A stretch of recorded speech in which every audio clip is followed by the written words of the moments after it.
नमस्कार, जोहार, मैं संजय और आप देख रहे हैं न्यूज झारखंड। चलिए जानते हैं सुबह से लेकर शाम तक की तमाम बड़ी खबरों को। पहली बड़ी खबर की बात करूं तो झारखंड में आज संपूर्ण लॉकडाउन। सुबह से सड़कों पर पसरा सन्नाटा। केवल आवश्यक कार्यों के लिए ही घरों से बाहर निकल रहे हैं लोग। झारखंड में कोरोना की दूसरी लहर का असर फिलहाल कम हो गया है, लेकिन विशेषज्ञों द्वारा तीसरी लहर की आने की चेतावनी के मद्देनजर राज्य सरकार अभी भी लॉकडाउन को लेकर कुछ पाबंदियां लगाए हुए हैं। वीकेंड पर संपूर्ण लॉकडाउन उन्हीं पाबंदियों में से एक है। शनिवार की रात 8 बजे से सोमवार की सुबह 6 बजे तक लागू वीकेंड लॉकडाउन का झारखंड के विभिन्न जिलों में व्यापक असर है। रविवार को शहर से लेकर ग्रामीण इलाकों तक के दुकान नहीं खुली हैं। दुकानों के शटर पर ताले लटके हुए हैं। सब्जी बाजार में सन्नाटा पसरा हुआ है। लोगों भी घरों में बंद हैं। घर से बाहर वही निकल रहे हैं जिन्हें बहुत आवश्यक कार्य से किसी दूसरी जगह जाना है। वीकेंड लॉकडाउन के दौरान health service milk centre, petrol pump खुले हुए हैं। पब्लिक ट्रांसपोर्ट बंद है। सड़क पर ना तो ऑटो चल रही है और ना ही बसें। हाईवे पर मालवाहक वाहनों का आवागमन जारी है। वही प्रमुख चौक चौराहों पर पुलिस जवानों की तैनाती है, जो सड़क पर घूम रहे लोगों से घर से बाहर निकलने की वजह पूछ रहे हैं। अगली बड़ी खबर की बात करें तो रांची में इस बार भी नहीं निकलेगी जगन्नाथ रथ यात्रा। झारखंड सरकार ने कोरोना वायरस को लेकर इस साल भी रथ यात्रा नहीं निकाले जाने का फैसला किया है। मंदिर समिति को इसकी सूचना दे दी गई है। भगवान जगन्नाथ नेत्रदान अनुष्ठान आज है, लेकिन इसमें भी भक्तों को शामिल होने की अनुमति नहीं दी गई है। कोरोना के कारण पिछले साल भी भगवान जगन्नाथ की रथ यात्रा नहीं निकली थी। मंदिर समिति के अनुसार रथ यात्रा की अनुमति नहीं मिलने के बाद अब पिछले साल की तरह कोविड गाइडलाइन का पालन करते हुए विधि विधान अपनाया जाएगा। कल यानी 12 जुलाई को भगवान जगन्नाथ भाई बलभद्र और बहन सुभद्रा की रथ यात्रा मौसीबाड़ी नहीं जाएगी। भगवान को मंदिर के बाहर लाकर विराजमान किया जाएगा। पूजा अर्चना के बाद 108 बार आरती होगी। फूल प्रसाद वितरण के बाद भगवान को फिर मंदिर के अंदर ले जाया जाएगा। अगली बड़ी खबर की बात करें तो झारखंड में कोरोना संक्रमण। पिछले 24 घंटे मिले 56 नए पॉजिटिव मरीज। 42 ने कोरोना को दी मात। 423 बचे एक्टिव केस। झारखंड के विभिन्न जिलों में पिछले 24 घंटे में 56 नए पॉजिटिव मरीज मिले हैं। 42 लोग कोरोना से ठीक भी हुए हैं। अब पूरे राज्य में 423 एक्टिव केस बचे हैं। अब तक झारखंड में 3,46,223 पॉजिटिव केस मिल चुके हैं। इनमें से 3,40,655 लोग कोरोना से ठीक भी हो चुके हैं। नए संक्रमितों की बात करें तो बोकारो से 3, देवघर से 1, धनबाद से 1, पूर्व सिंहभूम से 18, गढ़वा से 1, गुमला से 4, हजारीबाग से 1, जामताड़ा से 5, लातेहार से 7, पलामू से 3, रांची से 6, साहिबगंज से 4 और पश्चिम सिंहभूम में 2 नए संक्रमितों की पहचान हुई है। अगली बड़ी खबर की बात करूं तो वैक्सीन खत्म होने से लोग निराश। बोले एक तरफ सरकार कर रही है प्रोत्साहित, दूसरी तरफ मारामारी। राजधानी रांची समेत राज्य के 8 जिलों में रविवार को वैक्सीनेशन ठप होने से लोगों में बड़ी निराशा है। आज रांची में केवल एक ही स्थान पर कोवैक्सीन उपलब्ध है, बाकी केंद्र बंद है। राज्य में पहले से ही कोविशील्ड वैक्सीन नहीं है। राज्य में कोविड वैक्सीन के लिए अब 5 दिनों तक इंतजार करना पड़ सकता है। उम्मीद है कि राज्य में 15 जुलाई को 2,57,790 कोविशील्ड वैक्सीन की डोज आएगी। इसके बाद स्थिति थोड़ा सामान्य हो सकती है, मगर इससे पहले राजधानी रांची के लोगों में बड़ी निराशा है। लोगों का कहना है कि एक तरफ सरकार और निजी एजेंसी लोगों को कोविड वैक्सीन लेने के लिए प्रेरित कर रही है, वहीं दूसरी तरफ लोगों को वैक्सीन के स्लॉट बुक करने से लेकर वैक्सीन का डोज लेने तक संघर्ष करना पड़ रहा है। कई स्थान पर वैक्सीन की कमी के कारण टीकाकरण बाधित है। ऐसे में केंद्र और राज्य सरकार को इस मामले में एक साथ मिलकर काम करने की जरूरत है। खबरों में आगे बढ़ने से पहले आपसे रिक्वेस्ट है कि अगर आप चैनल को सब्सक्राइब नहीं किए हैं तो प्लीज चैनल को सब्सक्राइब करके बेल आइकन प्रेस कर दे, जिससे आपको झारखंड की हर छोटी बड़ी खबर का अपडेट आप तक पहुंचता रहे। चलिए बढ़ते हैं खबरों की ओर। अगली बड़ी खबर की बात करें तो टीएससी पर कानूनी सलाह ले ही रही थी कि टाइम खत्म हो गया। नई राज्यपाल को लेकर द्रौपदी मुर्मू ने कही ये बातें। राज्यपाल द्रौपदी मुर्मू ने कहा कि संविधान में जो व्यवस्था की गई है उसे सबको मानना चाहिए, सबको उसी के अनुरूप कार्य करना चाहिए। आर्टिकल 44 में आदिवासी हित की रक्षा के लिए गवर्नर के पास पूरी शक्ति है। राज्य सरकार ने अपने स्तर से ट्राइबल एडवाइजरी काउंसिल का गठन कर दिया है। फाइल मुझे देर से मिली, इस पर अभी लीगल एडवाइस ले ही रही थी कि मेरा टाइम खत्म हो गया। हालांकि मैंने टीएससी गठन की सारी जानकारी नए गवर्नर को दे दी हूं, अब वो अपने स्तर से देखेंगे। श्रीमती मुर्मू सोमवार को उड़ीसा जाने से पूर्व राजभवन में पत्रकारों से बात कर रही थी।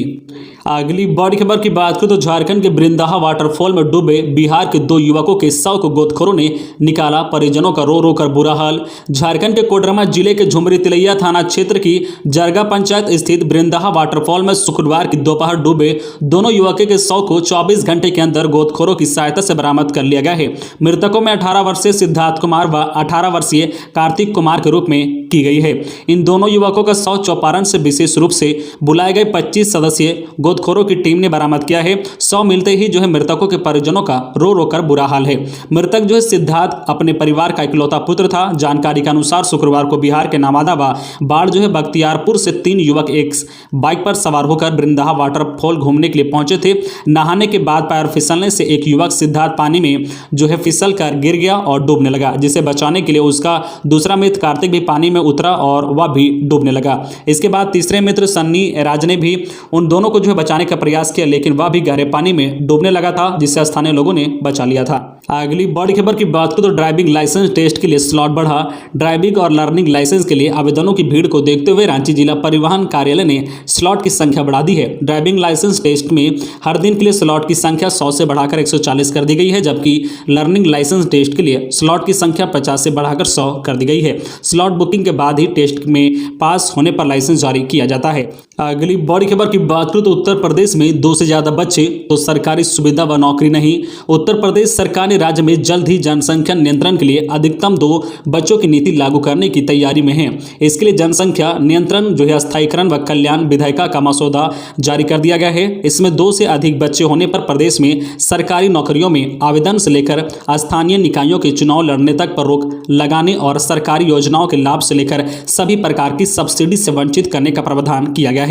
उत्तर प्रदेश विधि आयोग ने इस प्रस्तावित विधेयक का पहल जो ड्राफ्ट वेबसाइट पर अपलोड कर दिया है। 19 जुलाई तक इस संबंध में आम लोगों से राय मांगी है। अगली बड़ी खबर की बात करें तो झारखंड में डेल्टा प्लस वेरिएंट का खतरा, 1 माह से अटकी है जांच रिपोर्ट, कैसे बनेगी तीसरी लहर के लिए रणनीति। झारखंड में कोरोना के डेल्टा प्लस वेरिएंट का संक्रमण है या नहीं, इसे पता लगाने में राज्य सरकार का हाल बेहाल है। इसका कारण है जीनोम सीक्वेंसिंग के लिए ILS लैब भुवनेश्वर भेजे गए करीब 249 सैंपल की रिपोर्ट का 1 माह बाद भी नहीं मिलना है। ये सैंपल 12 जून से लेकर 21 जून तक भेजे गए हैं। ऐसे में तीसरी लहर को लेकर राज्य सरकार कैसे नई रणनीति तय करेगी, यह बड़ा सवाल है। बताते चले कि रिम्स से 12 जून को 49 सैंपल भेजे गए थे, जिसमें 19 सैंपल कोरोना से मृत व्यक्तियों के हैं। वहीं जो MGM जमशेदपुर से 83 सैंपल और इटकी जो है यचमा आरोग्यशाला रांची से 20 सैंपल भेजे गए हैं। दूसरी बार में 15 जून को हजारीबाग से 52 तथा 21 जून को पलामू से 25 व दुमका से 20 सैंपल भेजे गए हैं, लेकिन विभाग को अब तक जीनोम सीक्वेंसिंग की जांच रिपोर्ट नहीं मिली है। रिपोर्ट से ही पता चलेगा कि डेल्टा प्लस वेरिएंट है या नहीं। अगली बड़ी खबर की बात करें तो प्रेम प्रसंग में युवती ने की खुदकुशी। प्रेग्नेंट होने की पुष्टि के बाद युवती थी घर से लापता, तालाब में मिला 100 प्रेमी हिरासत में। जो है लोहरदगा के किस्को थाना क्षेत्र के किस्को जो है दरगाह टोली में रविवार को तालाब से एक युवती का शव बरामद किया गया है। युवती का प्रेम प्रसंग उसी गांव के एक युवक से चल रहा था।